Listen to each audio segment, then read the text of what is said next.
This letter's addressed to whack no hundreds. Likewise. Fuck Master Flex, we gon' get to you, nigga. This some street shit. You had no compassion for this man's family. You had no compassion for the dead. You had no compassion for his legacy. So we're forced to not have no compassion for you. So if these bullets find women and children, God forgive me. Spraying everything with your DNA. I awaken the disrespect of the sacred code. Make it known, get flesh and bone to take your soul. Bullet holes to you and yours you truly love. Funerals is frequent now for speaking of the best that ever did it. And just on the strength, nigga, we gon' handle business. And pray to God shots don't find no kids or women. But you ain't had no feelings and Pac was my nigga. I ride for my nigga, wax snitching, the gat clicking. Just listen, he put that murder on Diddy hands or Jimmy Henchman. The plot thicken, you die quicker, I'm not stitches.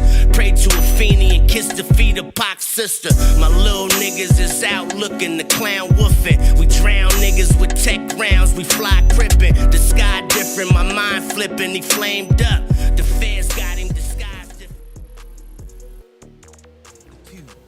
1, 2, 3, 4. Ay, call it an egg, that's my mafia twin from Jordan Downs. Raise a finger, that's on gorillas, bitches going down. You politicking on instant, I'm out voting rounds. Smoke his brother, smoking his brother, now we in the clouds. Played our freestyle in the courtroom, Brody lost his trial. Doing dope all around the kid, so she lost her child. See, this mafia way of living, it's just our lifestyle. It ain't no waiting, I'm impatient, let's get busy right now, okay? Diamonds dancing, it's off a lick, I like to rob people. Keep it on me, unfortunately, I done shot people. Not legal, nigga, I'm a spinner, we are not equal. Non-lethal, John Cena the poor, I could not see. Long live to leave it, hood boy was quick to squeeze a trigger. If your son ever hungry, doggy, I kill for that nigga. I die for the street that I post on with my killers. That is not my baby, lately I've been focused on Skrilla. I can't tell you what, just know the code word is DJing. That's a highlight play, buddy, we gon' replay it. Well known gorillas from my city, they know we famous. You ain't talking no money, get in line and keep waiting. Keep hating, I promise it's coming, Lil Larry, be patient. I had to cut this bitch off, she got feelings attached. I burn this motherfucker down to the ground till the building collapse. Don't listen to your music, that shit weak and I'm blowing this cap. 5.56 fly out ARP, ain't no holding me back. You speaking on my dead, it's okay, you for surely getting smacked. Don't need a microphone, but you know it's for surely a rap. Big eye busters, the enemies is for soaking wet. Don't believe none of your story, that shit make believe. 223s, you ain't ducking nothing, this could shoot through trees. Cold word, mental cycle, I came to make a pussy bleed. It ain't a bitch on this earth I'm gon' ever meet. I tell down they ever run up on me, shit, I ain't having it. You sir not a killer, we heard you did that shit on accident. I told these niggas I'm from Gorilla Gang Mafia. Yo, BM keep watching me, tell her put down them binoculars. I beef with the whole city, give a fuck about being popular. Not affiliated with none of my people, so we robbing. I get busy with two, they start calling me the problem solver. I'm a real life sparker, don't worry, twin, that's on my guard. Hey, why you dissing me on the net? We from the same city. Always leave a house with it on me, yes it came with. You ain't trying to catch a body, you should not come playing games. I'm a rock star with a drum, so you know I got it on stage. Outside thugging on this block, cause I have no home. Kill a nigga playing with my bro if he right or wrong. Stand dead in his face and that's his fuck nigga, what's happening? Like a donkey in this club, it's okay, we get to dragging niggas out. If it get tricky, shit I'm passing, it's time to pass on the house. If you can lie dead in my face, I can smack you dead, no mouth. You off this pistol, I don't believe you gon' shoot it. I ain't breaking nothing down, if you want it, dog, we into it. Been a couple times they had me, fortunately they blew it. Trying to keep my mind inside of my head, cause usually I lose it. Think you really gon' touch me, you must be motherfucking stupid. Chop a big as Rasputin, get a boner. Call it an egg, that's my mafia twin from Jordan Downs. Raise a finger, that's on gorillas, bitches going down. You politicking on instant, I'm out voting rounds. Smoke his brother, smoking his brother, now we in the clouds. Played our freestyle in the courtroom, Brody lost his trial. Doing dope all around the kid, so she lost her child. See, this mafia way of living, it's just our lifestyle. It ain't no waiting, I'm impatient, let's get busy right now, okay? Gang mafia.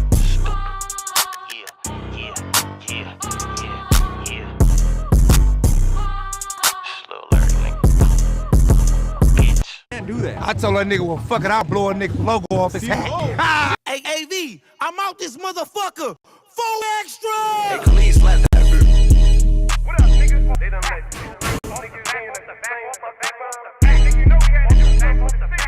DJ Flair, make the money flare. Hey, bitch, I got the city lit. Off the bat, Hey, nigga, I'ma do my shit. off the bat, I really made it out the trench. off the bat, Real nigga finally made it rich. off the bat, off the back, off the back. the back, off the back, off the back, off the back, off the back, off the back, off the back, off the back, off the back, off the back, off the back. I'm really tripping. Off the back, off the back, off the back. They know I'm crippin'. Off the back, I'm really tripping. They know I got it on me off the back. I ain't slipping off the back. I'm from Westside 40. They call me 4 extras, and you know I keep it 40 off the back. Who got love for the glove? Mozzie in the city, we get love from the blood. We get love from the hood, from Crenshaw to Fig, from the hood to the dub. We get love from the hood, from Crenshaw to Fig, from the hood to the dub. Hey, bitch, I got the city lit. Off the back, Hey, nigga, I'ma do my shit. off the back, I really made it out the trench. off the back, Real nigga finally made it rich. off the back, off the back, off the back, off the back, off the back, off the back, off the back, off the back, off the back, off the back, off the back, off the back, off the back. Hey, nigga, this another anthem for the city. West From the hood. When niggas side hit your in the gutter and your building. Ricky. Niggas know the west side, it get tricky, tap in. When you hit that LAX, get in with me, I'm a legend. If I'm on it, it's a hit off the bat. You niggas can't take the west off the map. Run up on me, bitch, I'm pulling out the strap off the back. I blow a nigga logo off his head. Stop playing, nigga, tell him who you do it for. For the Bloods and the Crips, no studio. Don't talk down on me, don't step in my lane, bitch. They call me Big Compton, put respect on my name. Hey, bitch, I got the city lit. Off the back, Hey, nigga, I'ma do my shit. off the back, I really made it out the trench. off the back, Real nigga finally made it rich. off the back, off the back, off the back, off the back, off the back, off the back, off the back, off the back, off the back, off the back, off the back, off the back, off the back. Hey, Tremble, true story, chose me, but what you finna do for me? Bitch, I need it off the back. Every time I see her, I'ma pop it. When I bump her, she gon' sock it to my pocket. Hold on, even know I rap. Yeah, go ahead and zell something over. Come close so I could tell you something colder. When you see me, I need track. Lupe told me that she need me on the track. Feel like Mozzie, I got Iki on my lap. I'm just keeping it a stack. Put that motherfucking fair And use it up, really ain't man. shit to get a bag. Like, got a brand Off new the smoking back, with the too tack. Like, much and what you paying thickness. for that shit, I get a half price, Hey, bitch. bitch, I got the city lit. Off the back, Hey, nigga, I'ma do my shit. off the back, I really made it out the trench. off the back, Real nigga finally made it rich. off the back, off the back, off the back, off the back, off the back, off the back, off the back, off the back, off the back, off the back, off the back, off the back, off the back.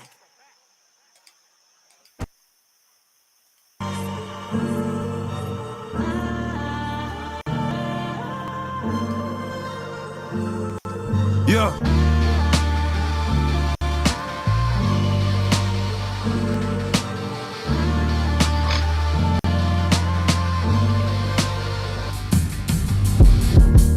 I just stay on and stay out the way. I just got some pounds and I got some yay. Real niggas around, you look out of place. Quarter brick right now and that just on the face. Sell it all right now, it all be gone today. Good customer service, we don't make them wait. We constantly serving, play game and play. We constantly serving, play game and play. Man, I just stay down and stay out the way. I just got some pounds and I got some yay. Real niggas around, you look out of place. Get a quarter bit right now, and that just on the face. Sell it all right now, it all be gone today. Good customer service, we don't make them wait. We constantly serving, big and play. We constantly serving, big and play. I come from the bottom, I say with a drink. Got a switcher like a Carter, he just wanna bang. I just want the paper, I don't wanna hang. That boy that met the world, now he's up to pain. I just met your girl, she left with a stranger. Soon we shot it up, she knew I was gangster. I don't take no threats or no ultimatums. If you talking shop, you talking my language. Cop tip, hit half liter of the road. Big earner, but I used to be an underdog. Don't keep 100, that's why I don't fuck with y'all. You can come try to strike, you gon' get a gutter ball. Losing all my fucking life, I can't take another loss. Grinding all winter, and I don't take the summer off. Putting us to make a half brick, do a somersault. He's special, he just fuck around and run 100 up, add it up. I'm a real nigga, just to sum it up. You can't be with me, little homie, you ain't done enough. Hey, Joey, can you throw me something? No, not at all. But if you caught folk, I might take 100 off. Sold his ass headbanger, get some Tylenol. You get pulled when you leave here, then I am not involved. Put the bands around my neck to make it freeze up. If my grandma was here to see me, she say Jesus. She was busy see me with that money and she freed up. Miss me with that little boy Larry shit, I ain't no peon. Blood going away, damn it took him an eon. Before I'm on the price, I need something we can agree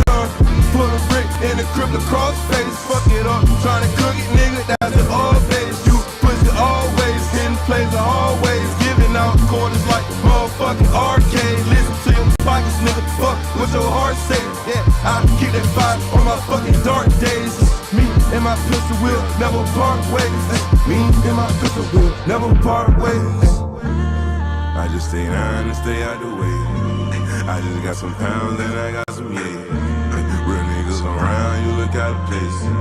Quarter brick right now and that's just on the face. Sell it all right now and all we gon' day.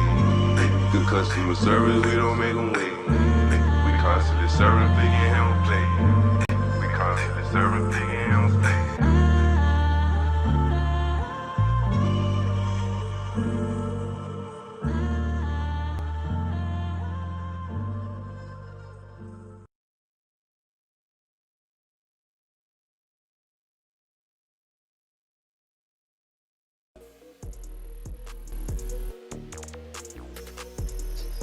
Yo, what up? This is your boy Ill back at it like a crack at it. Y'all know what it is, man. Fam West in the building, man. Make sure y'all like, comment, and subscribe.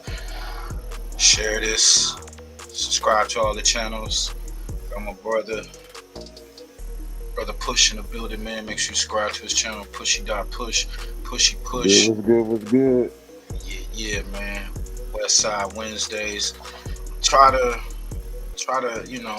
be consistent and get y'all some content on we on the West Coast, so we on the West Side, so we try to give y'all some content for the West. Yeah, some shit going on. I mean, y'all been hearing with the Big Meech and the Cuffy and the Tammy and Blue Da Vinci and all this other shit, and we got Tupac shit is emerging again. I don't know if they coming with a new movie or something, but it's a lot of content out there on Tupac, and in the case, they trying to wrap this case up, so a lot of this shit coming out. So we got Reggie White replies. It's on Discreet TV. Replies to Keefe D, Tupac's lawyer, and ABC News. Good luck, but forgot wiretaps. There's some wiretaps going on. There's some stuff that I ain't heard, and I'm quite sure a lot of other people ain't heard. But it's all on this tape. And we got his last bodyguard, Frank Alexander, Michael Moore. They speaking on the incident and everything. There's a lot of little shit going on that got your boy Reggie involved. Then we got SUGE giving his accounts on situations and claiming Snoop. Pretty much it looked like Snoop knew something was gonna go down. Allegedly trying to say that he had something to do with it. I don't know. There's a lot of shit going up, but Suge Knight says Tupac was set up. So, and we got Bo Rock, who speaks on badass last accountants with Tupac and that whole situation. And we got Blue Da Vinci, some shit on Blue Da Vinci, but we got this your boy 607 Unk, man. Salute to Burbank TV reactions, man. We gonna get into that. And we got Munchie B. Let's get to that, man. Munchie B speaking on the Spider situation and Reggie White and all that shit. Y'all know that's lingering from last week and whole last month or whatnot. Let's get to this one. I ain't been saying nothing lately, nothing. I figured I did what I did. I stepped back. Now it's a you and Nina boy issue. But he keeps shooting darts at me, bro. I keep asking to be left alone, and I guess Munchie B feeling like Spider-Lurk still sending darts. I don't know if he's sending subliminals and what, you know what I'm saying?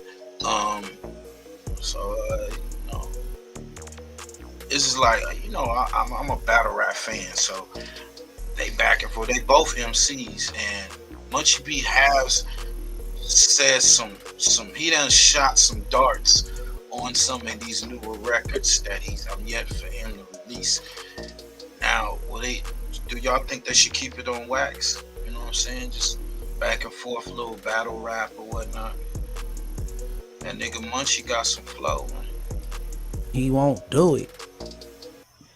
Now after a while, you get to sound We like a got buster. Chuck Like, leave me Massacre in the alone. Like, building. you know what I'm saying? Leave me alone. Chuck Mask in the Curtis building. Narvell Williams, leave me alone. What's good, fam? But I'm about to. I ain't gonna hold y'all because I gotta commentate. You know what I'm saying? After this, I got a hot date. So. What up, Chuck? What up, Chuck? The word. Oh, I'm you in know. the spot now. Where you at, a bar? Or you out eating? I'm at the bar right now. Oh, okay. Damn, early. What we sipping on? Cranberry. Cranberry. Vodka cranberry. Hey, this live is brought to you by Good Times, Fast Eddie's 420, man. Make sure y'all go check them out when y'all I hit your back. I can't hear you, but salute though. You already know. For sure. Hit us back if you can, man. You be safe. One love, all right? One love. Hey, man. Y'all out. Get to it. Y'all trying to get that good smoke, you know what I'm saying? That's Fast Eddie's 420, man. You in the LA IE area. You know what I'm saying? Go follow them on Instagram. They come to you. And when they popping up on them sessions, man, they giving out the best deals, man. Reggie Wright, Bomb First. You know what I'm saying? They was talking about the Spider Loc trials and tribulations he going through with him and his homies, and you know what I'm saying, and Do Sims and Munchie B's and other names come up. You know what I'm saying? So I'm gonna stop and go, red light, green light, like I usually do. All right, let's run it. It's my girls. Why don't you own an apartment building? And I'm serious right now. Let me show you a path that could change. Yeah, we gotta build it. Okay. All right, Reggie. I know last week some stuff went down between Spider and Munchie B and some other people online, and you kind of got thrown into the mix with it. Did you want to talk about that or clear that up, or is there any comments you want to make about that situation? Well, I made my rounds on other channels, and so I hope I cleared it up and clarified it. I hate that it's happening, especially to Spider Loc. So shout out Spider. I told y'all last time me and Spider kind of tapped at each other. I said I'll never tap a Spider unless a Spider ever come at me, and it have to be something serious for Spider to tap at me would make me ever to go to war with Spider. I have that type of love for Spider. People don't understand it. People don't understand why Spider has that type of respect and have always given me that respect because I'm quote unquote the fucking police. Okay, yeah, I'm the police. I ain't been the fucking police since 1995, but I still respect and honor my police days. Nigga, you still the police. And proud of them. Wish I would have stayed in that profession, if you want to keep it real. And that's the problem. You still honor the police code, you know what I'm saying? And you know the police actively today, but police will never get stricken from your jacket. You always gonna be Reggie Wright Jr., the former police officer. You know what I mean? I would never be able to erase Inglewood family off my resume. You know what I'm saying? If I get old and I'm not talking about this IFG shit no more, Munchie B or Scary Banks, formerly Inglewood family, it's always gonna be formal, bro. Former. You know what I'm saying? All right, keep going. Okay, now, Spider and all of that's been coming out, it's the truth, y'all. It's the truth. It's what happened. But I get where Spider was going. He gave me that information because you gotta remember, he just had a fist fight with this dude that just had him accuse him of being involved with the murder of one of their homeboys and all of that, or somebody that's from their neighborhood and online talking about that. And so he was mad at Nina boy. He was mad, and I knew that. And so I used my friendship. I kind of hate that I did now with Spider to solicit information, as I do with anybody I'm mad at. I will start calling around, and I will find information on you. Hey, Reggie, don't be mad. It's not your fault. So when you threw the bait out there, he didn't have to bite. And then how it go in the hood, let's say I'm from East Coast, and Nina boy did to me what Spider alleged that he done to him. He implicated him in a 187. what I would do, I would go to the hood, I'd bring it to the table. Bro, you on the internet talking about open cases. I need that. Or, you know what I'm saying, it's gonna be some disciplinary actions because Nina Boy was wrong in that case. But from what I know, nothing surfaced on the internet where he said that. Fine it. You know what I'm saying? You went about that the wrong way. You went the cop way. Let's go. And it came out. But then I did the taping and talked with the young lady and all of that. And I was just like, you know what? Why? Then my boy Alex Alonso, and I saw him, he did an interview with the guy. It just so happened he went out to Vegas and I just did an interview with him. And he didn't speak that badly of me. He said some things and I was like, you know what, Alex? I said, get me on the phone with the dude, Nina. And there was other things I had learned, you know. I had learned that he just lost his YouTube channel, got off YouTube because he wasn't making as much money as he wanted, and he was out there in Vegas going through hell. And I got a soft heart. Man, look, I don't know the initial thing where Nina and Reggie Wright got into it. I don't know the backstory on that. But you felt sorry for him because his YouTube channel, a lot of people's YouTube channels get snatched or demonetized, bro. What you mean? And yeah, I know Alex known for mending relationships and being the middleman with that because he did it with me and Reggie Wright. Got us on the phone. He did it with Spiderlock and Bosco.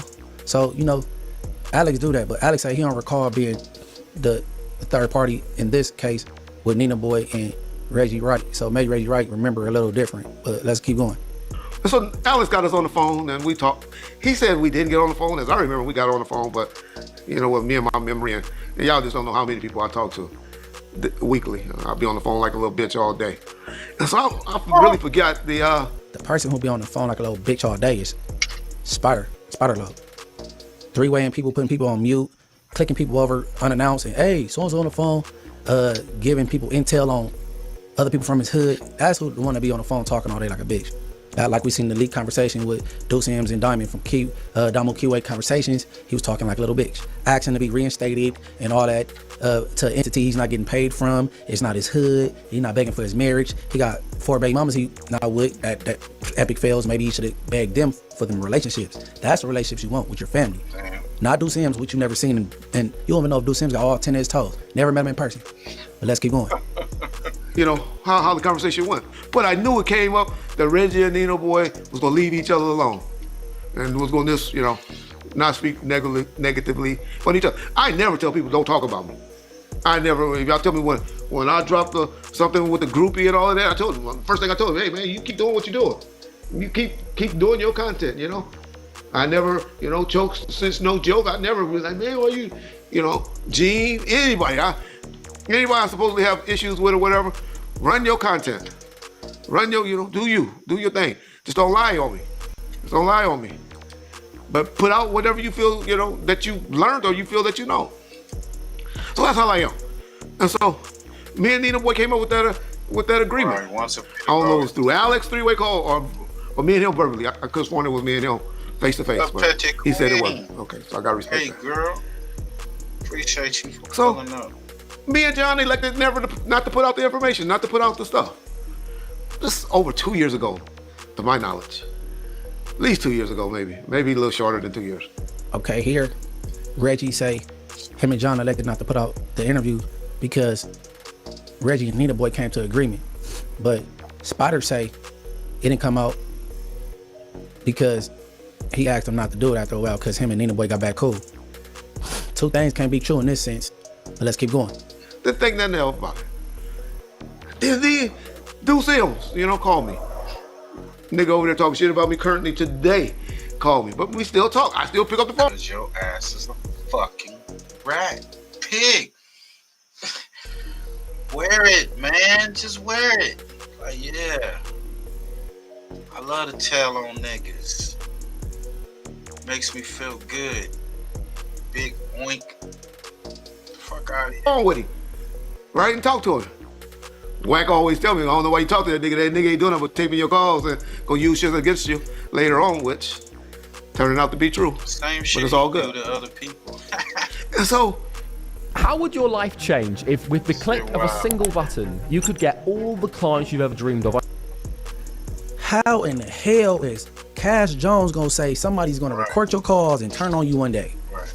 Cash Jones, Whack 100, Winnie 100 as I call him.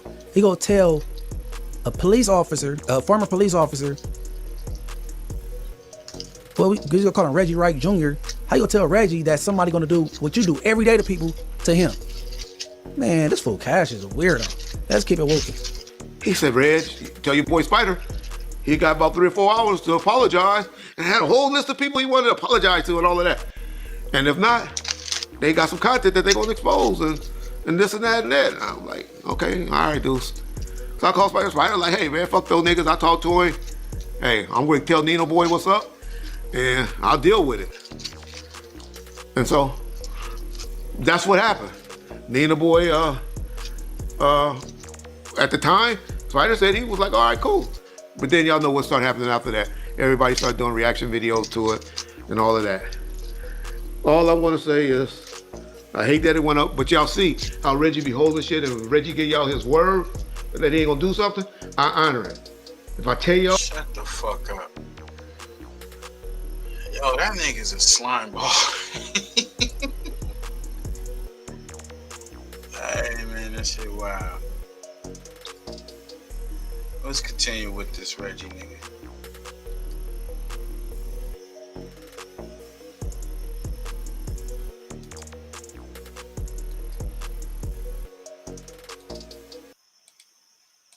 Listen to what I'm saying. I gave a statement to Metro based on what you and Suge asked me to do that night I went to the meeting at Suge's house.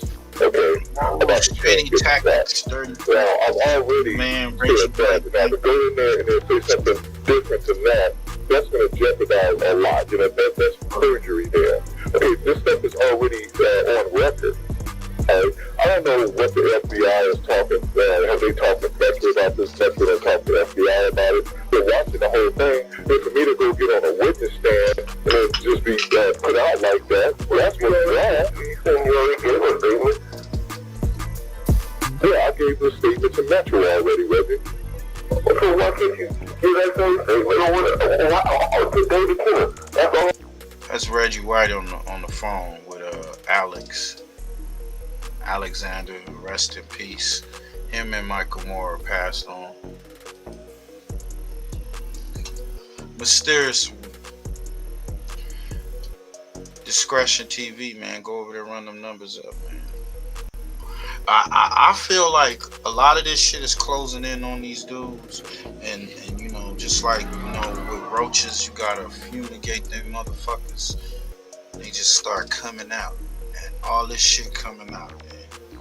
Somebody, I don't think Keefy D the only one going down for this shit, though. I'm asking you to tell them what you told them. Time of Suge Knight's trial. So Suge had been arrested in Los Angeles, and I started getting phone calls from Reggie Wright to appear as a witness for Suge.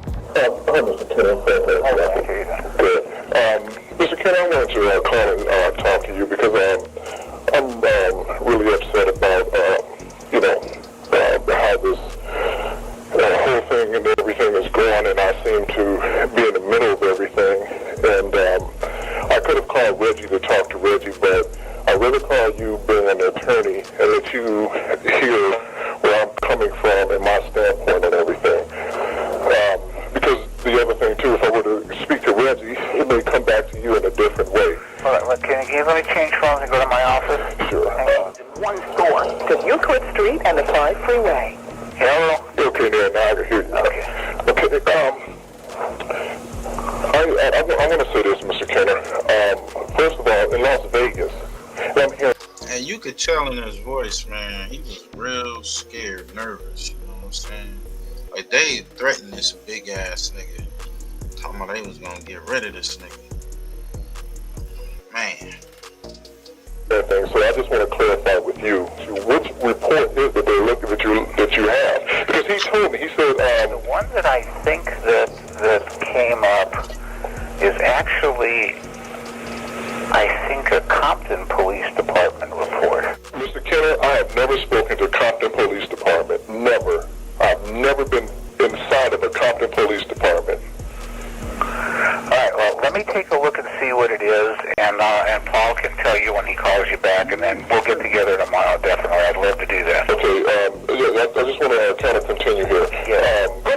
fault, Mr. Kenner, for Tupac dying, for getting shot. And it was not my fault. I don't own a security company.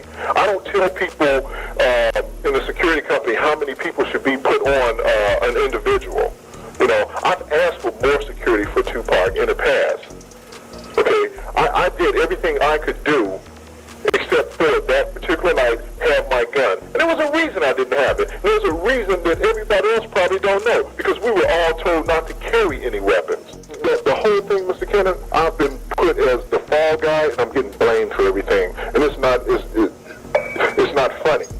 You know, I understand what you're saying. It's not funny at all. I don't know how I've gotten into all of this involvement. Frank, listen, all anybody would ever ask you to do is tell the truth. And that's it's just plain and simple. That's all you can do. This attorney, his name is George Kellis, Kellesis.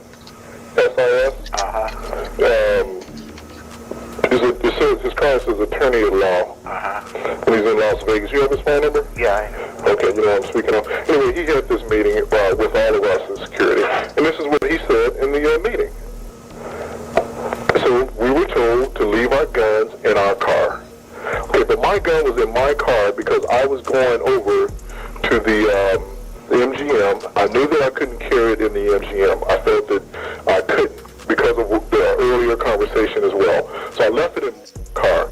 When I was out there with SUGE after the fight, and we were standing at the Lexor, and Tupac asked me to drive his car, my first thought was, well, I don't have my gun. It's in my car.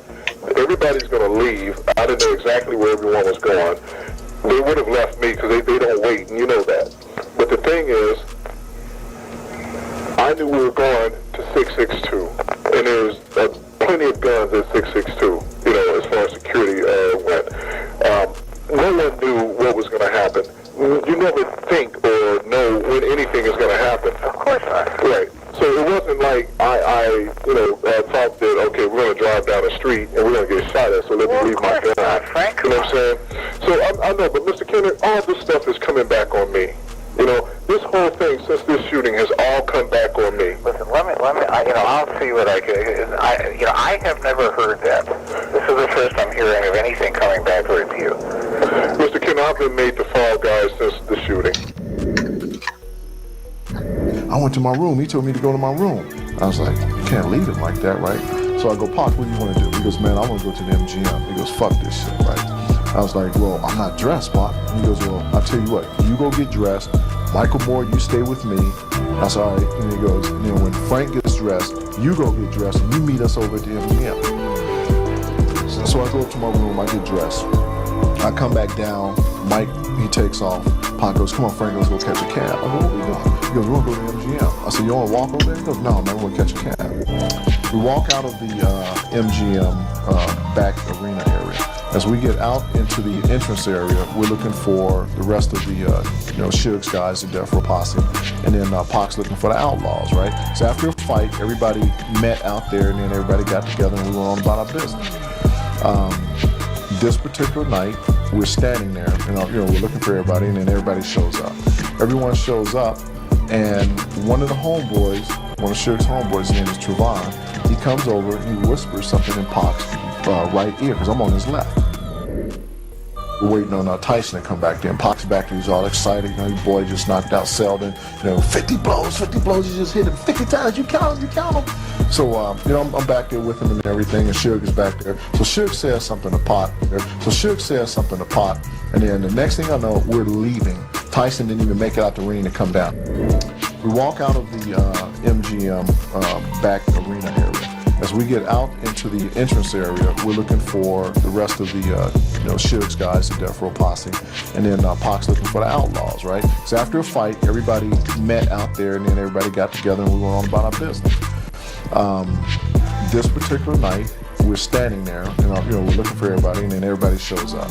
Everyone shows up, and one of the homeboys, one of SUGE's homeboys, his name is Trevon, he comes over and he whispers something in Pac's right ear, because I'm on his left. He whispers something. Next thing I know, Tupac takes off running. He took off running, and I went off running behind him, and when he turned the corner, there was this guy standing there. Little did I know who he was. He ran up to him, and he swung. And then the guy swung back, and then Pac weaved, and then Pac swung again. And at this time, there was like 3 or 4 blows thrown. Tupac had this medallion on that he had recently purchased, and it broke. When it broke, he went down to pick it up. When he went down to pick it up, I grabbed him. When I grabbed him, I threw him against the wall, so I had him out of the fight. This time, everyone else is running up, as clearly the MGM footage shows. The guy is Orlando Anderson now that we know who he is. They're into this brawl. And I have Tupac against the wall now at this point. The fight ended. We had to get out of there. Little did I know, earlier, when they had left me, I had already walked all through the MGM. So everybody's taking off and going in the wrong direction. I go, no, Suge, this way, right? And then he's like, no, this way. And I go, Suge, I was just here all day. Time of Suge Knight's trial. So Suge had been arrested in Los Angeles, and I started getting phone calls from Reggie Wright to appear as a witness for Suge. So I don't really know. So I don't know how damaging or how helpful you could be. That's all we're trying to find out. If you can be helpful or if you're damaging. You know, Reggie?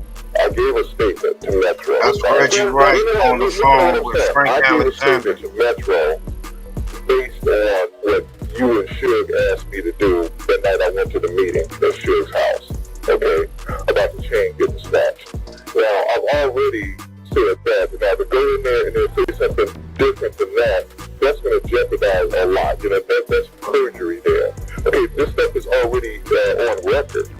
I don't know what the FBI is talking about. Have they talked to Metro about this? Metro don't talk to the FBI about it. They're watching the whole thing. And for me to go get on a witness stand and then just be put out like that, well, that's what's wrong. And you already gave a statement. Yeah, I gave a statement to Metro already, Reggie. Okay, why can't you do that same statement? I'll get David Killer. That's all I'm asking you to do. Just tell them what you told them. Time of Suge Knight's trial. So Suge had been arrested in Los Angeles, and I started getting phone calls from Reggie Wright to appear as a witness for Suge. And from that incident, later I started getting phone calls from Michael Moore, and then a really good friend of mine that I'd grown up with that worked for Reggie over at the office, Larry. And they were, more hands-on and around the people hearing things that obviously I wasn't hearing. And there was things like, they want you dead, be careful. Listen, what if you can start your own lending business, helping other businesses get access to capital? Yo, that's crazy. Shit was getting real thick back then. What's up, Harlan Quinn? He said it right out of his mouth, and this girl trying to confirm it. Really? Yeah. What did he say? Say what you did. He said they let me do it. He said that they said you told a lot of stuff against Suge and Buntry and Pac. Really? I did. Yeah, they said that they got the police report saying that you said that I put my ass in. You said that Suge was kicking, that Buntry was Tupac was beating the guy up also. I never said any of that. This information about Frank, if he shows up, or if Frank is not, talking on our side and being on our side, that we're going to have to take him out, And these are words from Michael Moore. Michael Moore was telling me that, that he was hearing this around the office. Michael Moore continued to work for Death Row's office, and he was hearing these conversations, be it with Reggie, be it with Suge, be it with whoever he was hearing it from. Good, Harlan. I'm going to try to get on earlier next time. Whatever that was. Appreciate I don't know what it means, but that's what they told me to tell. Yeah, they tried to. Yeah, they said it's me for the next court date, which is at February 25th. Anyway, I just heard that that they want me dead. That's what I just heard. I just got a phone call saying that they want me dead. Okay. I'm gonna stop it right there, man. That thing is like an hour and a half. We ain't going that long. Damn, Push, that's some serious shit. So they was sending him threats after the whole incident, saying that he said too much. He was get to the art of dialogue. Shout out to Art of Dialogue. Saying he said too much. They wanted him to say something. I still believe his unaliving was something else. You know what I'm saying? Besides the so-called he took himself out. That's what they said. We got Suge Knight giving shocking interviews. Says Tupac was set up. Calls out Snoop Dogg, Diddy, Ray J, and more. We ain't gonna play that whole thing, but this right here, I thought was some trippy shit right here. This is recent. They just put this up. Y'all go check out DJ Vlad. I'm gonna speed it up, man. You know how they be tripping. Why is he coming with death row shit? He went around. Huh? Unmuted. I'm talking about his shit. That's it. That's all I'm talking about. No, that's all he's talking about. They were asking. Why you asking about questions about that with Vlad? You know what I'm talking about, nigga. You don't talk to nobody. You talk to motherfuckers. You want to talk to motherfuckers. This is recently, y'all. Motherfucking Ron is on the sand. When motherfuckers get that motherfucker when they feel they can, when they want to, and bullshit motherfuckers, and act like, you know, don't you talk to Snoop motherfucker ass, nigga. Who ass up? Don't be talking about fucking same breath. You motherfucking with Snoop. Because Snoop said some fucked up shit about the homie, and shit coming out, and shit gonna be dealt with. You want to put on people? I know y'all hear me talking. I ain't talking to my. Said shit gonna be dealt with, y'all. Sheesh. Shit gonna be dealt with. Shit gonna be dealt with. You want to put on people? Talking about fucking same breath. You motherfucking with Snoop. Because Snoop said some fucked up shit about the homie, and shit coming out, and shit gonna be dealt with. You want to put on people? I know y'all hear me talking. I ain't talking to my motherfucking self. Yeah, I hear you. You know, the shit y'all be doing ain't homie shit, ain't family shit. It's selfish shit. Now, here it is. Pop ain't this his motherfucker. That's a little bro, that's a little homie, that's all the answer. Then y'all with Snoop and the rest of these nigga fuck Snoop, nigga. And the minute the motherfucker run to him, you know what it is. Y'all can't listen. There's nothing wrong with being on Snoop's side and campaign on that side of the way. Nothing wrong with none of that shit. The motherfucker can't play both sides. Both sides get motherfuckers mixed up. Every time motherfuckers turn around, motherfuckers see you motherfuckers love and love shit up you little niggas. But y'all don't even fucking niggas what's convenient. Then you say shit, and when nobody else say shit, and somebody else would say shit, the homies will want some answers. Because it's you, we ain't tripping. But you still say shit. Then when you're trying to talk like real family, you bullshit a motherfucker. On top of that motherfucking shit, when it comes to some shit where like you feed your family, it's my responsibility to feed my family. You gonna say bitch ass, show who that faggot ass motherfucker is, fuck Shay. Okay? And he tell you, you got my rights, my life rights, and even if I'm talking on anything or doing anything, like if I throw a bird in the sky, if somebody pay me, I gotta pay you. And so yeah, I need to check on that too. When you know the truth. If there was something different, and it was true what you said or no, it's true. But you know you don't got my life rights. So I would never say present me having something on you to fuck with your motherfucking family like you did with me. And you know you did that shit. I told motherfucking E motherfucking ass to tell you about it and tell him to holler at it, and everybody just go backwards and forwards. And he, your motherfucking ass, you wanted $8. The boy which ain't shit. When I'm in prison, motherfucker loan you something, and you just say, oh, I'm not paying it back. Oh, it's hard now. So you gonna triple me and my kid. And that shit good. When I've been a nigga to turn it down like that. Hey, y'all can go check out the rest of that. That's on Vlad TV, man. Show called in. Spoke on Tupac and says fuck Snoop. You know, You know, there's been some rumors out there. They was, like I said, they was trying to say when this went down, when it happened, Snoop was they was actually celebrating. So Interscope always owe me money every month, you know, and they have a bankroll of my money. So if I tell Interscope to buy this house, they gonna send the money, but it's still charged to me. Make sure y'all go check out the art So of Dialogue, nobody man. put that money up, guaranteed that money, and did anything to get You have 60 seconds remaining. out of prison but me. And if that's the case, why no one else does it? So many people say what they would have did.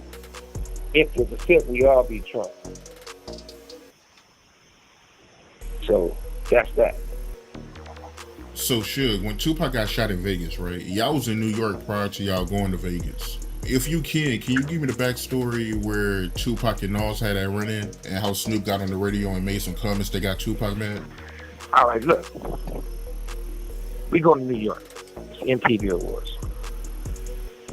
And, you know, I believe in doing everything big. At that point, once Tupac became to be a part of Death Row, his name was changed from Death Row to Untouchable Death Row, if you guys remember.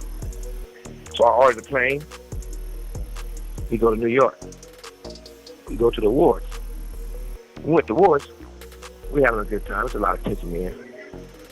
Pac feeling a certain kind of way because, you know, he felt that people in New York crossed him. And I had to explain to him, every person in New York is not a bad person. And some of the people who crossed you is weirdos. But it's the time for everything. You can't hit the whole New York.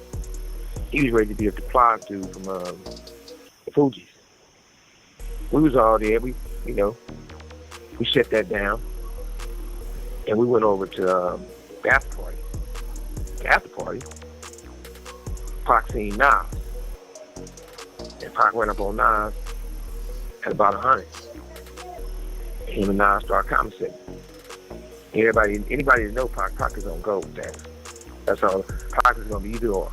Either gonna go, get it in, or you're gonna be a gentleman and be respectful. At that point, he was on gold status. And it was a slave dude named Steve Stotts. Steve Stotts, you know, I'm gonna let Pac handle his business. Him and Nas gonna have a conversation. Either they're gonna hug it out or fight it out. But they two grown-ass men. They two black men. So they having a conversation. Steve starts talking about calling the police and calling people and breaking it down. So the only person really got super duper check was weird at Steve Stotts. Rat at Steve Stotts and called the police on him. So Pac and Nas had a conversation. Nas didn't push up on Pac. Nas just swing on Pac. They had a man-to-man conversation, I'm gonna say that. It was understanding. From that conversation, it was good. Real good. Snoop was not there. Well, those dudes were scared to go hang out. They wasn't there. Was Snoop saying he was there? Not true. Anybody else saying they was there? Not true. Nas definitely didn't push up on Pac. And Nas definitely put his hands on Pac. One thing we know is go. And we all love Pac. Pac is representing the West Coast. Pac was also representing the East Side. Compton. There was too many homies there to let anything go bad when it came to Pac. They wasn't sad, I can tell you that much. Niggas was actually kind of happy. Niggas actually kind of like, yay! Yeah, buddy. Damn. Yeah, buddy. Like that. Okay. Yeah, it was like that, you know what I'm saying? Because, you know, not to get too deep into it, but it wasn't all love. It wasn't all love going on at Death Row at that time. Right. You know what I'm saying? It was not. It was a lot of tension and a lot of shit going on in Death Row. You know what I'm saying? Which is the reason the homies and them passed on even going out there to the fight. You feel what I'm saying? Because it was just bullshit. It was bullshit going on. You know what I'm saying? And that camaraderie that used to be between the Bloods and the Crips at Death Row had started going this way. You know what I'm saying? So, you know, it wasn't no boo-hoos. We sad, we crying. You know what I'm saying? You know, even though it turned out that, you know, only one of them passed away, which was Pac. You know, the initial impression was that both of them had got downed. You know, and the initial reaction was, you know, there was a few people, you know, quite a few people who was in celebratory manner when they heard the news. You know what I'm saying? Like, yeah. You know what I'm saying? Like, on some, it's all ours now. You know, type of shit. Yeah. What's up, guys? It's Lex from Los Angeles Recruit School. Come check out some of the studios and gear that our students get to work with here on campus. But you know, I allow motherfuckers to be fake as they want to be. You know what I'm saying? And act like. But that's understandable, man. Everybody ain't gonna love you. You know what I'm saying? I mean, he was coming up there. He blew up the spot. SUGE and Death Row had all their attention on Pac, and Snoop was the one that, you know, kicked off Death Row. You know what I'm saying? So I can see it. You know, I heard stories. I heard, you know, we heard the rumors, you know, about certain situations was going down and niggas was getting beat up and the red room, all that type of shit. I was hearing them stories. You know, it was what it was, and situations, you know what I'm saying, was what it was, you know. If I'm not mistaken, Badass either called Big C Style or he called Daz. Or it might have even been Snoop. I wish the homie was here to say. But if y'all check with the homie Frank Nitty, he know, because I know him and Badass had the conversation about it. That was Badass Road Dogg. But I forget who in particular that he called. But I will tell you this, you know, when they first got the news that it was all bad, niggas wasn't sad. They wasn't sad. I can tell you that much. Niggas was actually kind of happy. Niggas actually kind of like, yay, yeah. He played me that. Like, you gotta hear this. He played me that.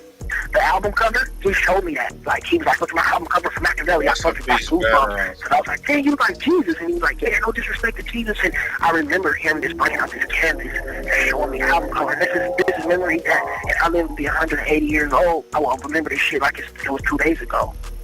He invited me to Vegas to that show where he got killed. You know, he invited me. That was the last time I ever talked to him, was like 3 days before he got shot. And whatever date that was, I remember it was that he went out there like Friday. I talked to him like that Wednesday. And I think he got shot that Friday night. They left like Thursday night or Friday morning. And he asked me to go. Nate Dogg went with him. Nate Dogg was the first person who called me and Daz at Track Record. And the first thing we heard was, Suge Knight and Tupac are dead. That was the first thing we ever heard. I was like, what the fuck? And we was just, he was like, yeah, ambulance just came. They just airlifted Tupac out of here. Them niggas is dead. I was like, what the fuck? I was like, wow. There was people, Snoop, I didn't go to the hospital. Snoop know how much I love Tupac. And he told me as a friend, he cried. He said, Badass, Tupac is shot. It don't look like he gonna make it. And I was like, what? He said, he laying in a hotel bed. It's him. He got tubes all in him. Like, they took one of his lungs out. He told me this. I was like, no. He was like, yeah. Snoop had flew out to go see him. And he went in the hospital, and he called me from Vegas. And I'm talking about, like, I don't get a lot of phone calls from Snoop Dogg like I used to. You know, maybe a couple times a year. We still good friends, but at that time, Snoop would call me just to say what's up. Snoop would call me and be like, Badass, where you at? I'm coming to fuck with you, Badass. Come to my house, we got to record tonight. So he called me a lot, and when he left, I was with him. Like, hey, Badass, I'm about to go to bed. I'm like, let me go. He's like, you can't roll. Like, and he was like, they ain't gonna let you. I was like, I'll buy my own ticket, it didn't matter. But he was like, if you go, they ain't gonna let you in the room. They only letting like his mom, they gonna let me in. And I was like, I feel you. He's like, they ain't even letting some of the outlaws in. They're sitting outside his hotel room right now. And I'm like, okay, I feel you. So I didn't go. His relationship wasn't good with Snoop like it was when he met him. They weren't beefing, they weren't gonna diss each other on the record, nothing like that. But they were not like talking like a lot like they were, you know? We're having issues, they weren't seeing eye to eye when they talked. They were having talks about whatever they were having issues about, you know? I don't want to, super go into detail about that, but it did have something to do with him saying that he didn't have beef with Biggie. They didn't, like I said, it wasn't a beef, but it struck Pac kind of messed up. And I was there, and I remember, because we were on the radio, and they asked, Snoop, like as if you're asking me an interview right now, Pac's my homie, and they're asking Snoop, hey, what's your feeling about Biggie and all this, And to me, I ain't gonna lie, I love Pac, I love Snoop. I think that Snoop answered that very mature. He answered it in a very good way. Because what happened at that point was he just told the truth. And he did ride with Pac. That's like me. If I get on an interview right now, like I would say that, I love Biggie as a rapper. But I never knew him. So who do you think I'm riding with, and how do you feel, if Pac came back and he was fucking tripping, I'm gonna ride with him. Because that was my friend. Like, I never knew Biggie. I never shook his hand. I never smoked a blunt with him. I smoked many blunts with Pac. I rapped on, probably 6, 7, 8 songs, maybe 10 songs with him. I don't even know. We did a few songs, So we did stuff that still ain't came out. Like, we hung out, we chilled, we rocked stages together, we did stuff. Like, I hung out with Pac. I fucked with him. So at the end of the day, I'm going to ride with Pac. But you have to understand that when people, they go, oh, who you with, Snoop? He's like, hey, I don't hate Biggie. I don't got no beef with Biggie. My homie don't like him. I'm riding with Pac. But I'm not gonna punch Biggie if I see him, I kind of got mad, but it's like, he wasn't mad, like, fuck you, Snoop. But I could tell how he felt, like, damn, what's up, Snoop? You ain't rolling with me, I guess he expected him to be like, I ain't fucking with him, or something more along the lines of that. But, Snoop being a smart character, he's like, the beef is already beaten up. If we ran into those cats and they tried to punch Tupac, Snoop was gonna jump. Dad was like, no, I'm not going to that shit. You want to roll with them? You going, it's going to be all the bloods there, blah, blah, blah, and none of the homies are going to be there. And I was like, dang, I didn't really think of it like that. I don't really feel uncomfortable. But now that you're saying like that, he's like, Snoop ain't going. Like, why would you want to roll? Why? We don't roll like that. You roll with Death Row when the homies roll. And I was like, you're right. So I ran back over. To establish love link, please play. Yeah.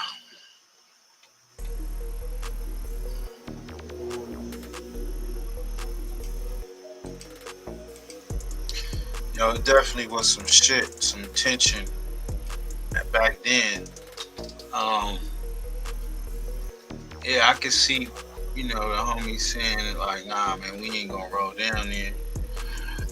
Now they trying to say, cause I guess Warren G went on the Drink Champs and said that Snoop had one of these walkie-talkies, and they were back, I think, either in Long Beach or they was back in maybe Hollywood or something.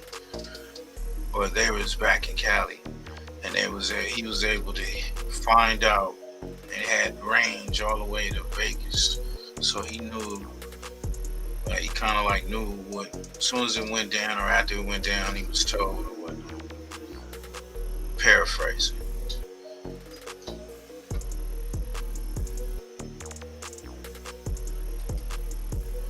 Charleston White discussed why 50 Cent is wrong about Big Meech. Man, let's get to it. This is Burbank Studio. Burbank TV reactions, man. Go over there and run them numbers up. The 50 Cent Big Meech situation is blowing up big online. And when something's blowing up big online, eventually Charleston White's gonna have to talk about it. He sat down with an interview with Terrence Gangster Williams, and they discussed just that. Let's get into it. There's a big internet riffraff between 50 Cent and Big Meech. My question to you is, do you think 50 should have endorsed Big Meech when he first come home, now that they got this drama going on? Hey, he got on the perfect shirt for this interview. Say paperwork good. I think it's been all business with 50. I think his relationship with Lil Meech, the Flannery family, the BMF series, I think it's been all business. 50 have helped Lil Meech and his family make a lot of money. And from what I read, from one of 50's posts, he's helped him make well over $5 million.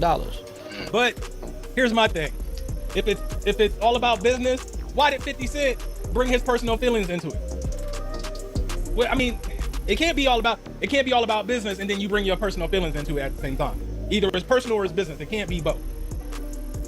Just as much as he's helped them make over $5 million, 50 have also grossed and made some money off the dealings with Lil Meech and Big Meech in their story. Here's my thing. People are acting like 50 just went and grabbed Lil Meech and put him in acting school and put this show together to help Meech and them. Or only to help Meech and them. No, that ain't why 50 did it. 50 did it so he can make some money. That's the only reason he did it. He didn't do it with the mindset, hey, I gotta do this to help them out and this and that and this and that. No, he did it so he could profit off it. That's why he did it. That's why I don't understand why y'all talking about they owe 50 loyalty for this and that and this and that. No, that was business. Do you owe your boss loyalty against somebody that he hates in his personal life? No, you don't. You don't. So let me just say this. Business is business. Exactly. If you do something that's bad for the business, then that's what that is. For a moment I was saying, man, 50 wrong. And that's just initially what I had said.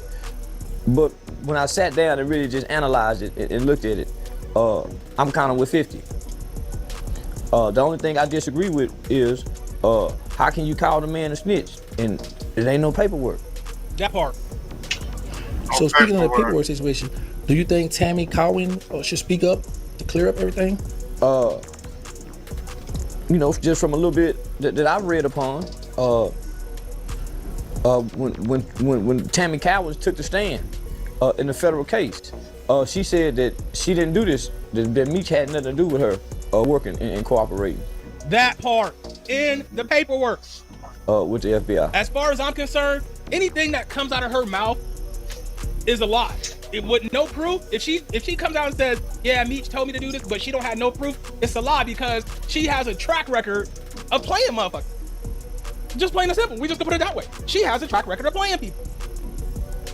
Y'all can go ahead and believe her if you want to, but once a liar, always a liar, right? Come on, y'all. Y'all over here trusting the word of a known rat. One that you know for a fact is a rat. 50 knew she was a rat and still chose to work with her, and he's still choosing to side with her, knowing she's a rat, knowing for a fact she.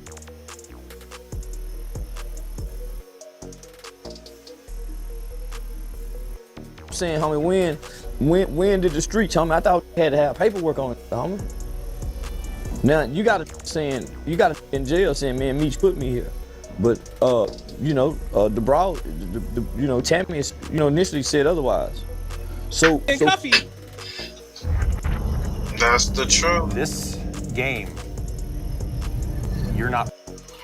I'm not all the way yet sold that Big Meech snitch. I mean, I don't know about this whole third party thing. I mean, it could be a possibility. I'm not sure. It just don't. I don't know. It's some holes up in this shit, man. Some holes in this shit. Bro, niggas is paying niggas to snitch phone. Yeah. Third party snitching. That's going down. That's the new thing. Gotta have somebody else do it. Somebody else does, man. I don't think Cuffy is too bright. Just because of the simple fact. All right. He was saying Meech put him there, this and that, but then in another conversation I just heard recently, he was saying he ain't mad at Tammy. Tammy's the one that testified against you. How are you not mad at the person that played them all? She played all Why? them niggas. Because you was trying to sleep So with for 50 to have this knowledge and this information already, and when Meech get out of jail, he still embraced Meech, and he still put the story out there. Facts. It let me know that this was a business decision. Yeah, it was a business decision until they did something that 50 didn't like. And that's petty as fuck. That's petty as fuck. I don't know how y'all give him a pass for that. Because they did something he didn't like, so he wanted to go out and expose something that had already been out for years, so he really didn't expose anything.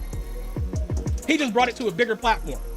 And then people who hadn't heard about it before, all these years ago, it's been going on for damn near 10 years, have now started hearing about it and think 50 exposed it when he didn't. Now I could be wrong, but it let me know that 50 is operating from a business decision. Little Meech probably bonded with 50 throughout this process. Yeah, probably. See him as a father figure, uncle type figure. And then 50 turned around and dissed him. And probably developed some genuine, some genuine feelings. Big brother, little brother, big aunt. From his interactions and engagements with him. So it probably became more personal for Lil Meech. It probably became more personal. Yeah, probably. At the same time, it's business with 50. Yeah, because at the same time, he probably grew up listening to 50's music, watching Get Rich or... Hey, y'all go check out the rest of that, man. Charleston White gives his opinion on why he feel 50 Cent was wrong. Like I say, it sound like a business, and everybody playing their part. Big Meech has not said nothing really. He just said that little, I never have, I never will, rat, snitch, BMF for life, And I kind of feel like I say, he's still in that halfway house, so he can't say too much. He can't do too much. He can only do so much. And him and his brother, they still, they still under the eye, the watch eye of those people, the alphabet boys. So I mean, I don't know.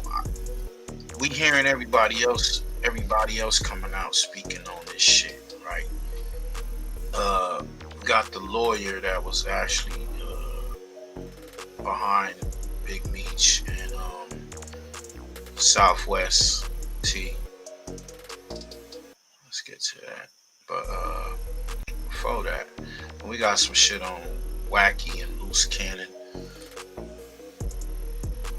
But let's see what Unk's saying. 607 Unk, man. This nigga crazy.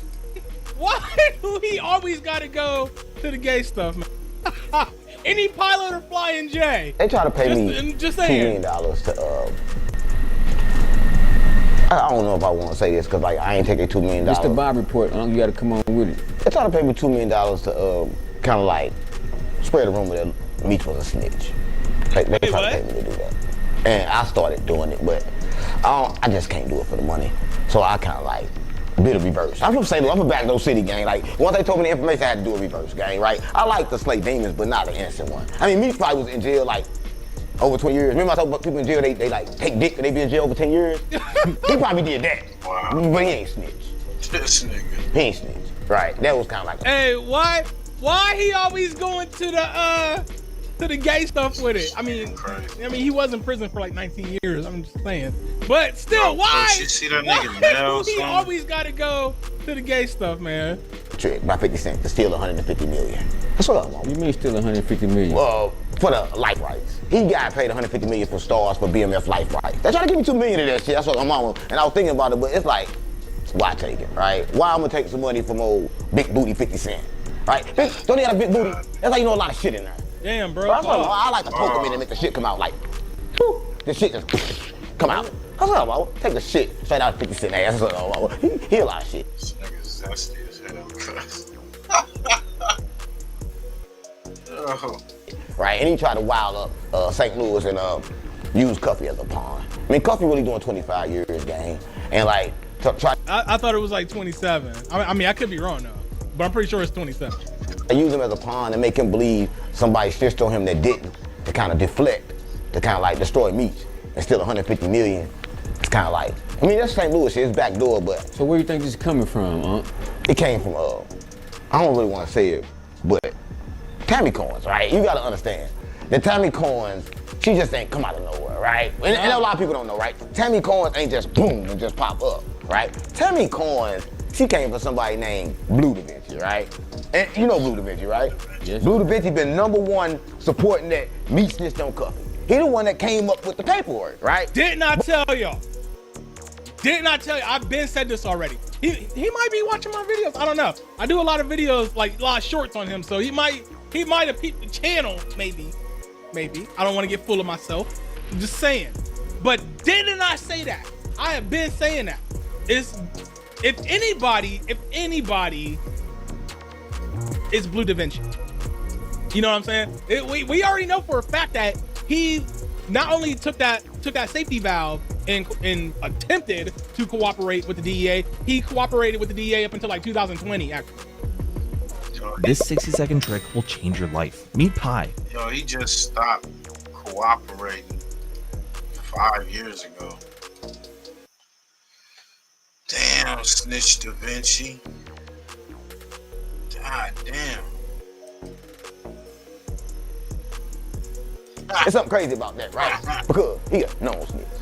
Certified snitch, BMF. So I had to do my homework. Not like FYG BJ, man. Because we got started before that. Right. I had to do my research. Right. Right? I did my research because he gave me some documents. And the documents had Meech's name on it. Right? It had some case numbers on there. But when I looked at these case numbers, that name wasn't there no more. So he made some fake document.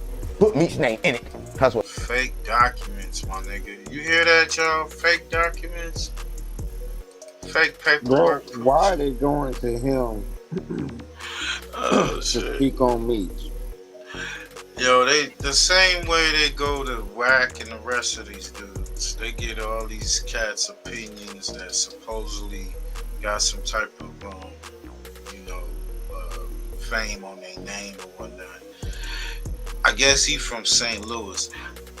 Like I said, I don't know what happened. I don't even care. I do know that the girl Tammy was a working agent, and they said that she was working since I think 2009 or some shit, 9 or 8. She met Blue Da Vinci around that time. Then Blue Da Vinci, Blue Da Vinci was smashing. Then after that, he introduced her to Meech. But before she got with Meech, she had took some other drug dealer down, some big time drug dealer down, whatnot. I think his name Kevin White or something like that. So she's been doing this for a minute. I think, my opinion, I feel like Meech knew about it at the end of his term when she came and when dude got busted, the dude Cuffy or whatever, because she was messing around with the DEA and all that, which killed the whole case and all that. So I mean, and the dude Cuddy ain't even in jail over Meech. His whole paperwork don't say nothing about Meech. Got him busted for nothing. So that's why I'm gonna play this lawyer who breaks down the whole situation, talk about the laws and how things change and all this other shit. So like I said, I don't know, niggas take their opinion on what. He a troll, so you could take it half. It's just like Charleston White, you know what I'm saying? He just a wilder Charleston White to me. Mama. But I'm gonna tell you how it happened. Cause a lot of people feel slow as fuck, right? A lot of people don't even catch it. Hey, he said that about DC Blacks and all them. I ain't say that. Dog. Yeah, he said that about all them. I didn't say that. They don't understand what happened, right? I'm gonna tell you what really happened, right? So, Blue was fucking on her, right? He was still working with the feds. He sent her down there to Meech. Meech been in jail for a lot of time. Then Blue, he just stopped working for the feds 2020. 5 years ago. A few years back, that's when Meech found out, because you gotta think his lawyer gonna show him the paperwork and everything, all that, and it showed it right there. Oh, nigga, Blue did this. He took a safety valve. That's why he talked to when he told Jay Diggs, "I love Blue, but he told." So that's around the time when all this shit started coming out. A lot of other shit. Cause I'm thinking, I don't know for sure, but I think when they got that limousine and the cars and had all that money in it, it was like Blue and his peoples was trying to find a way to get in. I don't know. The rumor, somebody got busted. They was driving around with the whip or whatever, and they got busted. And they went from there. Didn't I fucking tell you? A lot of times, he ain't had no pussy, only pussy, right? So he like, damn, I'm around some pussy, I ain't around no pussy, and it smell different too. Cause like Meech got high, pussy smell. He thought pussy was kind of. This nigga wildin'. Y'all go check out the rest of that shit, man. But let's get to the lawyer, man. What he talking about? He dropping some shit. Like that. And this time what happened? we weren't seeing eye to eye on the case, so I told T I was going to get off the case because I had some ideas of what he should do, and he was listening to some people inside maybe or whatever. So I got off the case. So long and short of it was, they both eventually pled guilty, and they were sentenced to 360 months each, which is 30 years by my Milford High School arithmetic. And then, and I didn't participate in that. I was done with the case by then.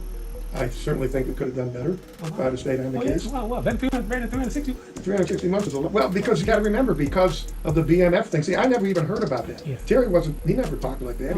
He was just another guy I knew that was involved, obviously, in something, because that's why he wanted to meet me. But he wasn't boasting and putting billboards up and all that kind of crap. So when it came out, I was kind of learning the same as everybody else was.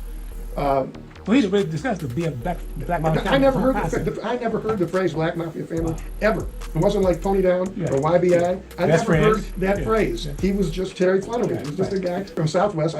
The one part of the city I never was around was Southwest Detroit, and I was fascinated just by where the streets were. To tell you the truth. So, and he was a regular guy. I mean, he's a nice guy. He's just a regular guy. And whether he was involved, I assumed he was involved in something, because why else would he want to meet me? But there was no BMF and all this kind of crap. So, he gets the time. And, I read it in the newspaper, or somebody told me about it. And then, this was back in the mid-2000s, maybe, something like that, I think, when it happened. And then he contacted me. I remember he did, or somebody on his behalf. And it was in 2017. What happened was, and this is important for your audience to understand, this had nothing to do with anybody talking or snitching or doing anything at all other than doing their time. The law changed, and they had a new section of the law that changed the way the guidelines were computed. Who changed this law here? The government changed it. This had nothing to do with anybody in the streets or anybody talking. The law changed, and Terry contacted me. I can't remember if he himself or somebody contacted me. And he didn't have 10 cents. It wasn't like he came and said, "Oh, I've got 30,000 for you if you can do this." But I always liked the guy. He was just a good guy. Can I help him? I said, "I think I can help you." So I looked it up, and looking up, he got 360 months because of the way the sentencing guidelines were before the law changed. And when the law changed, the guidelines would have been reduced to 292 months. That's a 68-month reduction because of the change in the law. I contacted the prosecutor on the case, and I told her that Terry had contacted me, and I think the law is pretty clear, and she agreed. And that was on like the third day, and we submitted something to Judge Cohen, who was still the judge back in those days, and he signed the sentencing reduction, and it's in the file. If anybody, all these people think they can go look at federal files, you can see the order back in 2017, reducing T's sentence from 360 to 292. So he got 68 months, over almost 6 years, off his back. And then, when the pandemic came, he contacted me. I think he contacted me and said they had let him out because his health was bad. And you do it off as a courtesy, because you like the guy. Yeah, I've never charged him 50 cents for anything since then. So at the same time, his brother, I think, was hoping to get the same reduction. Now, did he get take advantage of the new change in the law? I'm going to tell you about it, but it didn't. Not in 2017. Okay. Somebody contacted me who said they were with him, and would I be willing to do it for him? And I said, well, I don't really know him, and I knew what I was doing, and I knew what I was dealing with. The only thing I knew about Meach was, of course, all that BMF crap down south, which really brought the feds all over everybody. Wow. And I kind of was, well, I don't know him. It'd be kind of odd, and I didn't want to take any money from him. So I said no. And then for some reason, instead of getting somebody else, I went and looked it up, knowing I was going to be talking with you. I don't think he got his sentence reduced for like another 3 or 4 or 5 years, even though the law was in place in 2017. But in any event, that's something that people should know because of all this talk back and forth that this is a snitch. He's not any goddamn snitch. Wow. The law changed and his sentence went from 360 to 292 as well. And hear that? That nigga came up right there and lose 60 months. Right. Nigga, that's forever. That's what I'm saying, man.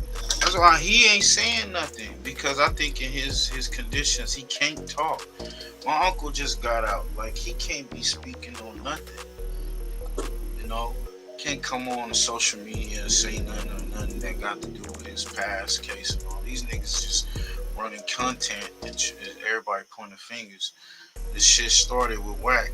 Wack always, everybody that been coming on for the last couple years is a rat, a snitch or whatever. He wanted the master Splinter want everybody to be a rat, just like him.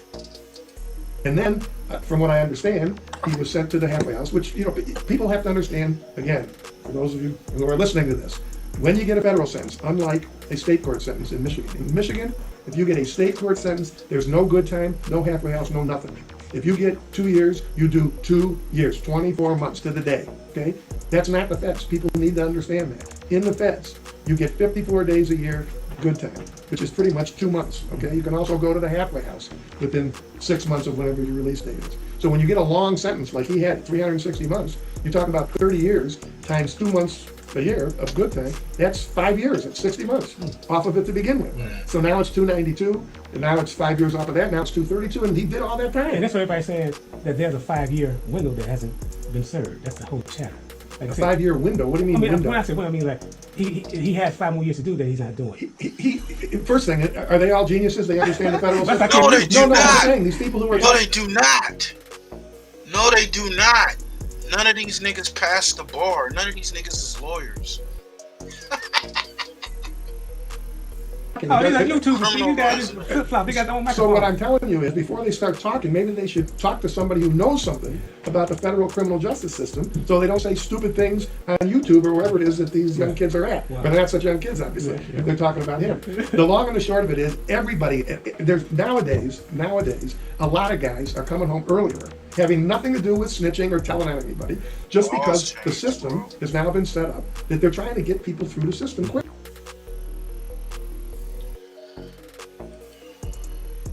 So I don't know, man. Niggas gonna still have their doubts or whatever. You know, we know for a fact Blue Da Vinci told on the safety valve. This dude Cuddy, I don't know if he probably compromised himself as well. And nobody's talking about Suarez, the Mexican or the cartel. I don't know. We're gonna get to this next shit though. Okay? Not past tense, she made clear he is a friend of mine. This was in 2016. She's saying Barima McKnight, aka Blue Da Vinci, is a friend of hers. It's my pleasure to introduce you to the Ford Patriot's new Patriot Power Generator 12. Even though we know they started smashing in 03. Okay, now if I go back up to this document, this court hearing took place October 17, 2016. So again, she clearly says, look, she's elaborating and corroborating what Blue Da Vinci is saying. They were friends. Now, she don't go in detail about the sex and all that, but Blue Da Vinci did. So we can confirm 2003-ish, right? Blue Da Vinci, aka Barima McKnight, and Tammy Cowens, allegedly aka CS1, definitely had some type of friendship in 2003 prior to the relationship with Meech. So that's where we are in 2003. Now. And he introduced her to Meech in 2003. This is what she is testifying, saying on the stand. He says no, but she said this on the stand. I'm gonna throw a little wrench out there for y'all. Hold on. Now, I wanted to ask Blue Da Vinci this question the very first time on March 2nd when we dropped the content. However, I didn't get a chance to. But I want to know, what was the status of Tammy Cowens and her husband at the time? Yes, her husband. Now, it was 2003. That is not what we here for. That is some whole other Jerry Springer mess right there, right? So, you see, you heard what they said about the Rule 35. It's so common. This is a Rule 35 is a common practice. It's more common with girlfriends who have boyfriends locked up. Blue Da Vinci went to prison in 2007. She started informing in 2008. Okay. All right. She didn't link up with Meech until 2009. Well, as far as what they're saying, you know, she didn't become his power of attorney until 2009, even though she met him in 03. And for some reason, Blue Da Vinci is denying introducing them to each other in 03. We already talked about her relationship with the DEA agent. That's like the whole big thing. They're saying that's why Meech didn't get his time cut, because she had a relationship with the DEA agent. And y'all just heard the lawyer speak on Meech's and Southwest T's time. Let's get to this shit right here, man. We'll end this show out with this big homie CC speak on Loose Booty Cannon and Whack No Honey Whack Keisha paying for content. Y'all go to SBGB TV, man. Falling in, and you already know, man. I'm coming real and authentic, man. And these dudes over there whacking loose, they straight imposters, bro. For sure. And another thing is, you really approach things on a true journalistic standpoint, and you be unbiased. But I could tell that you're offended that these guys is on the internet mimicking a lifestyle you really lived. That's the thing, and I already know they frauds. And when you expose that they paid for the interview, that just definitely let me see what it was. And I want you to know, bro, you are 100% right.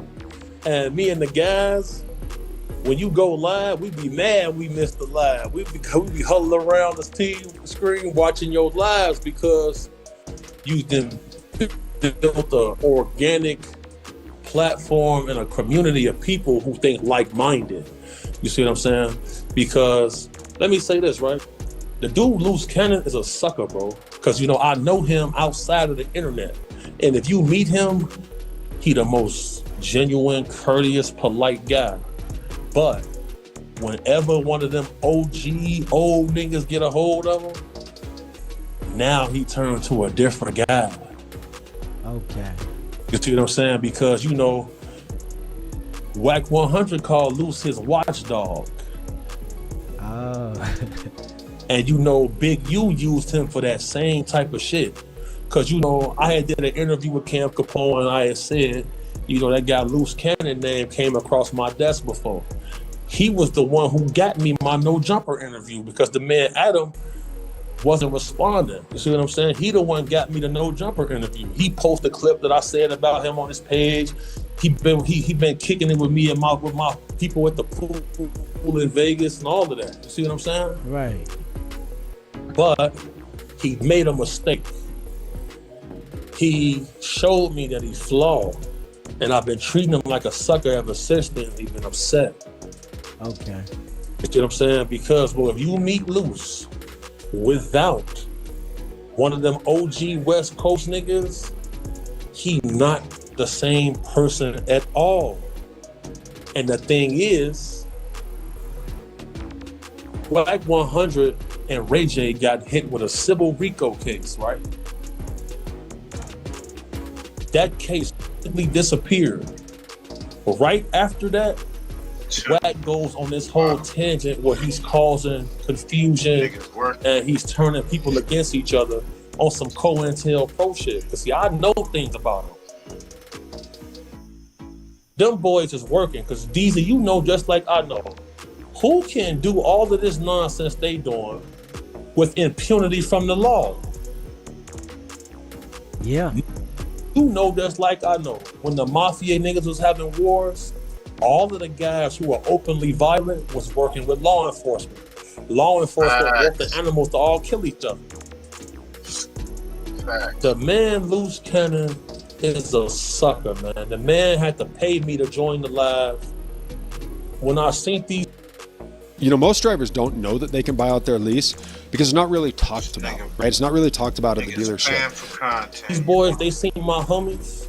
You know, just like I know, Deezy, you cannot do all this disrespect on the side we from, like you said, without seeing somebody brains on the pavement. Facts. These boys complete suckers, clowns. I just want to come through real quick, give you your flowers, because, you know, I get 5,000 an interview. But YouTube is revenge of the nerds, because without this, they couldn't even speak to guys like us. Word. They couldn't. But your platform, I'll be in the comment section. you got a nice platform. You moving good because your crowd of people, y'all ideologies align. Right. And when I see the man loose call you and tell you that you got it. Yeah. Man, look, man, you do this shit very nice. And it warmed my heart to see it. I say, okay. But I'm watching, I say, man, this man is severely offended because you've been behind that wall before, I can tell. Yeah. And you know what it takes to get there and what it takes to come out unscathed. You got to be a monster, period. Yeah. Loose cannon say he been in all kind of shootouts. He can't hold his wounds. Now, people, if the man's so slow, I never even filed no restraining order on him because I knew he was going to run with that. He say he got a court date on the 21st with me for a restraining order. The man's so slow, I was really going to get it so that when I sink him, when I do what I'm going to do to him, I could go bond out, you feel me, and I could fight it off the street. But the man ran with this shit so fast, he put himself in a corner because now I'm going to ask him to show the paperwork. Because let me tell you something right now. This is exclusive right here. A few weeks ago, we in Vegas. We at Club Elevate, 4850 West Flamingo. We see Loose and Whack with their security. They homie Tank, we put him in the hospital. What you think they did, Deezy? They called the police. They maced us, tased us, and their security team held my boy Turn Up God on the ground for 50 minutes until the police got there. Dang. This the type of lame activity these boys doing. And then they go get a nigga who say he don't know me, named Coffee, say he grew up with me. He's 52 years old. I'm 35. We never grew up together. They paid these two dudes. Let me tell you why. Coffee used to be Carlos Boozer's assistant. Carlos Boozer gave Coffee a Rolls Royce. I still got Carlos Boozer watch right now because Carlos Boozer beat up one of my clients who's a female. We pushed up on him and took that watch from him. I still got the watch. So what we gonna do? Send me an address? I'm gonna send you that watch. I'm gonna send you that watch. Alrighty. So, this is the confrontation that they talking about. He don't seem bothered. To me, always fucking this with these niggas always harassing me. Always fucking this with harassing me. Always fucking this.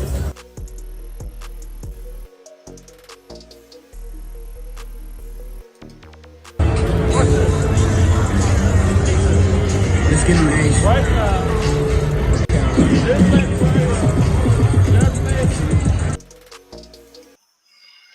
Don't look threatening to me. But this is just a clip, y'all.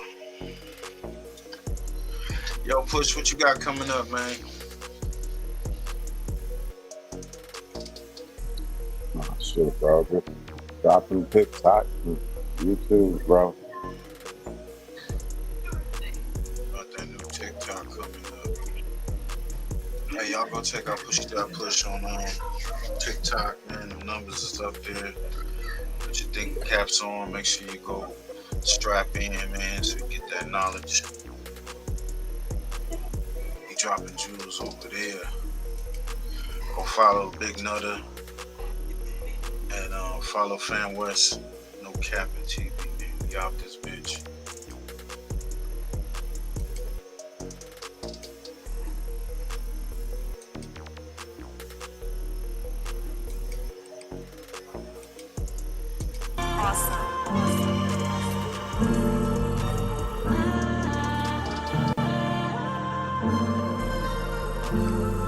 Yeah. Salute to everybody for pulling up, man. Turn your notifications on. Yeah.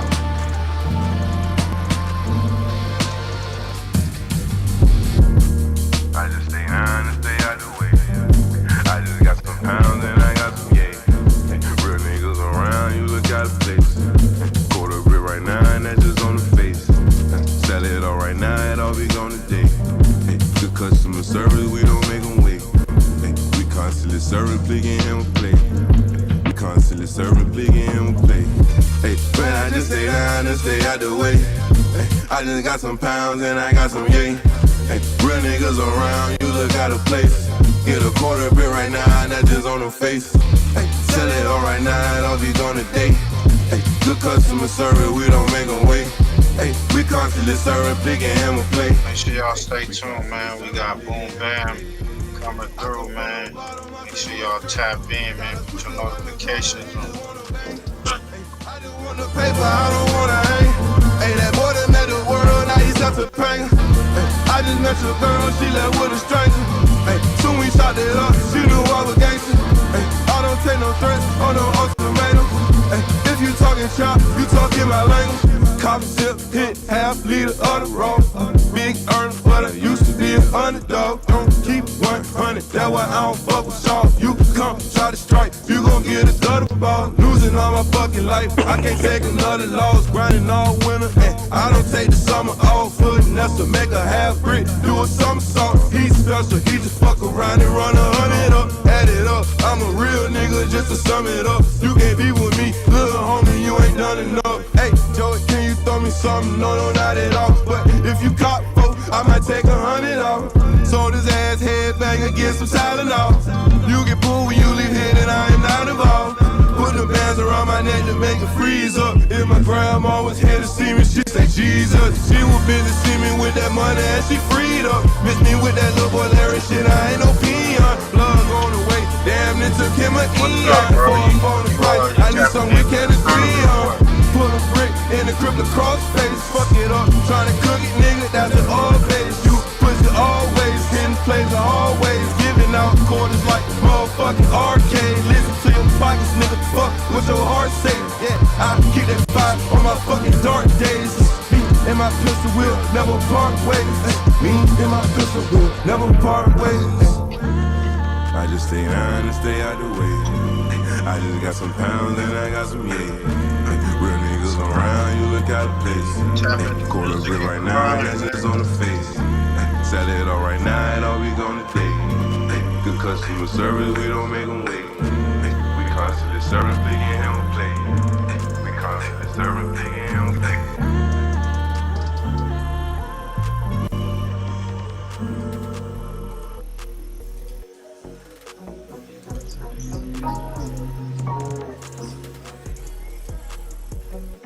Yeah, we in this motherfucker, man. Bone chiller, hanging in this bitch. Love. Tapping into the server. Fresh up out the body, it's a situation. Mask on, cause them cameras can't see niggas' faces. Closed mouths, cause them feds pick up niggas' cases. Put in work, extra points for participation. Niggas hating, diamonds change, they look real amazing. Bitches waiting, condom off, she can really taste it. You niggas basics, we got codes, something like the Masons. Baby said I got the glow, don't look like I'm aging. Back to back foreigns, no passports. Trooped up, got more guns than the task force. Look, ain't got more money than your favorite rapper. Biggs asked me about my bitch, it almost made me slap her. Can't have you round my crips if you ain't no factor. Probably rob you for your shit, I know a gang of snatchers. I fucked your bitch and you the one she named her baby after. Quarterback into these hoes, cause I ain't afraid to pass them. Spit the double back, bitch, we back again. Fresh up off of pass, finna pass again. 200 on my neck, I'm feeling like I'm him.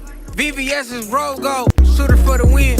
Your nigga looking stressed, how can I be him?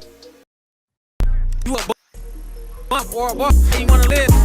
Speaking on that pack, talking about that bitch, I almost fucked her friend. Nigga, if you flexin', throw your hood up if you a nigga in your section. If you flexin', then you flexin'. Throw your hood up if you a nigga in your section. Nigga, if you flexin', then you flexin'. Throw your hood up. FirstFamRadio.com. FirstFamRadio.com. Nigga got a grip, nigga get a grip, nigga with the gang and rollin' with the Alpine bangin'.